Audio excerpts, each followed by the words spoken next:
ಹಿಜಾಬ್ನ ಮತ್ತೆ ಜಾರಿ ಮಾಡಿರ್ತಕ್ಕಂಥದ್ದು ಬಿಜೆಪಿ ನಾಯಕರು ಬಹಳಷ್ಟು ಒಂದು ಆರೋಪವನ್ನ ಮಾಡ್ತಿದ್ದಾರೆ ಸರ್. ಮಕ್ಕಳಲ್ಲಿ ಭಾವನಾತ್ಮಕವಾಗಿ ವಿಭಜನೆ ಮಾಡ್ತಕ್ಕಂಥ ಕೆಲಸವನ್ನು ಮಾಡ್ತಿದ್ದಾರೆ. ಬಿಜೆಪಿ ಅವ್ರಿಗೆ ಟೀಕೆ ಮಾಡೋದು ಬಿಟ್ಟು ಬೇರೆ ಏನ್ ಮಾಡ್ತಾರೆ? ಈಗಾಗಲೇ ಮೊನ್ನೆ ಕೆಲವು ಘಟನೆ ಆಯ್ತು. ಜನಿವಾರ ವಿಚಾರ ಇಟ್ಕೊಂಡು CET ಎಕ್ಸಾಮ್ ಅಲ್ಲಿ ಕೂಡ ತೊಂದರೆ ಆಯ್ತು. ಅದೆಲ್ಲ ಚರ್ಚೆ ಮಾಡಿ ಅಂತಿಮವಾಗಿ ನಮ್ಮ ಎಜುಕೇಶನ್ ಮಿನಿಸ್ಟರ್ ಮಧು ಬಂಗಾರಪ್ಪ ಅವರು ಅದನ್ನ ಮಾಡಿದ್ದಾರೆ. ಯಾವುದೇ ಮಕ್ಕಳಿಗೆ ತೊಂದರೆ ಆಗಬಾರ್ದು. ಆ ಹಿನ್ನೆಲೆಯಲ್ಲಿ ಎಲ್ಲಾ ಸಮಾಜದ ಮಕ್ಕಳಿಗೆ ನ್ಯಾಯ ಸಿಗಬೇಕು. ಬರೀ ಅದರಿಂದ ತೊಂದರೆಗಳಾಗಬಾರ್ದು, ಎಕ್ಸಾಮ್ಗಳು ತೊಂದರೆ ಆಗಬಾರ್ದು ಅಂತ ಹೇಳ್ಬಿಟ್ಟು ತೀರ್ಮಾನ ಮಾಡಿದ್ದಾರೆ. ಅದನ್ನು ಕೂಡ ಬಿಜೆಪಿಯವರು ಮಾಡಿ ಸರಿ ಇಲ್ಲ ಅಂತ ಹೇಳಿದ್ರೆ, ಬಿಜೆಪಿಯವರು ಟೀಕೆ ಮಾಡೋದೇ ಅವ್ರದ್ದು. ಪ್ರತಿ ಸಲ ಮೊಸಲಿ ಕಲ್ಲು ಹುಡುಕಂತ ಕೆಲಸ ಬಿಜೆಪಿಯವರು ಮಾಡ್ತಾರೆ. ಅದರಿಂದ ಇದು ಕೇವಲ ಹಿಜಾಬ್ ಮಾತ್ರ ಅಲ್ಲ, ಎಲ್ಲಾ ವಿದ್ಯಾರ್ಥಿಗಳು ಕೂಡ ಆ ಹಿನ್ನೆಲೆಯಲ್ಲಿ ಒಂದು ಅವಕಾಶಗಳು ಮಾಡಿಕೊಟ್ಟಿದ್ದಾರೆ.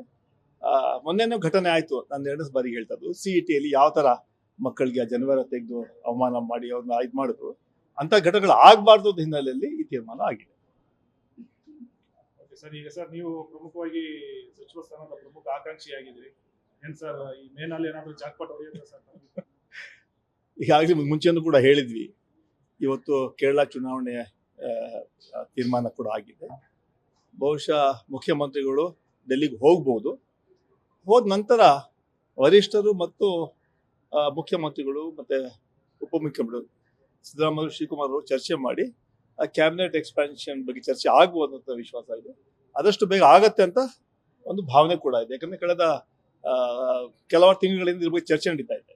ನಾವು ಕೂಡ ಈಗಾಗಲೇ ಹೇಳಿದ್ವಿ, ಹೈಕಮಾಂಡ್ ಕೂಡ ಹೇಳಿದ್ವಿ, ಕೆಲವ್ರಿಗೆ ಮಂತ್ರಿಗಳು ಎಕ್ಸ್ಪೀರಿಯನ್ಸ್ ಮಂತ್ರಿಗಳಿದ್ದಾರೆ, ಅವ್ರಿಗೆ ಪಕ್ಷ ಸಂಘಟನೆಯಲ್ಲಿ ಹಾಕ್ಬಿಟ್ಟು ಹೊಸ ಬಗ್ಗೆ ಅವಕಾಶ. ಬಟ್ ಅಂತಿಮವಾಗಿ ತೀರ್ಮಾನ ಹೈಕಮಾಂಡ್, ಮುಖ್ಯಮಂತ್ರಿ, ಉಪಮುಖ್ಯಮಂತ್ರಿಗಳು. ಅದರಿಂದ ಅದು ಕೂಡ ಆದಷ್ಟು ಬೇಗ ಆಗತ್ತೆ ಅಂತ ವಿಶ್ವಾಸ ಇದೆ. ಸರ್, ಈಗ ಹಿಜಾಬ್ ವಿಚಾರದಲ್ಲಿ ಈಗ ಕಾಂಗ್ರೆಸ್ ಈ ತರದ ನಡೆ ಇಡ್ಲಿಕ್ಕೆ ಕಾರಣ ಅಂತಂದ್ರೆ, ಕೆಲವೊಂದ್ ಕಡೆ ಮುಸ್ಲಿಂ ಸಮುದಾಯ ಕಾಂಗ್ರೆಸ್ ವಿರುದ್ಧ ಹೋಗ್ತಿದೆ, ಅಸಮಾಧಾನ ಇದೆ. ಆ ಕಾರಣಕ್ಕೋಸ್ಕರ ಆ ವಿಚಾರವಾಗಿ ಯಾವುದೇ ಈ ತರ ತೀರ್ಮಾನ ಆಗಿಲ್ಲ. ಇದು ಮೊನ್ನೆ ಒಂದು ಘಟನೆ ನಡೀತು. ಈಗಾಗಲೇ ಚರ್ಚೆ ಆಗ್ತಾ ಇತ್ತು, ಒಂದು ಮಾಡ್ಬೇಕಂತ ಮಾಡಿದ್ರು. ಮೊನ್ನೆ ಒಂದು ಜನಿವಾರ ಘಟನೆ ಆಗುವಾಗ ಅದಾದ್ಮೇಲೆ ಅದು ಕೂಡ ಚರ್ಚೆ ಮಾಡಿದ್ರು. ಎಜುಕೇಶನ್ ಮಿನಿಸ್ಟರ್ ನಿರಂತರವಾಗಿ ಒಂದು ವಾರದಿಂದ ಚರ್ಚೆ ಮಾಡ್ತಾ ಇದ್ರು. ಅಂತಿಮವಾಗಿ ಯಾವುದೇ ವಿದ್ಯಾರ್ಥಿಗಳಿಗೆ ತೊಂದರೆ ಆಗಬಾರ್ದು ಅಂತ ಹಿನ್ನೆಲೆಯಲ್ಲಿ ಈ ನಿರ್ಧಾರ ತಗೊಂಡಿದ್ದಾರೆ. It is administrative order of the education department. News first, ನಿರ್ಭೀತಿಯಿಂದ ನಿಮ್ಮ ಪರವಾಗಿ.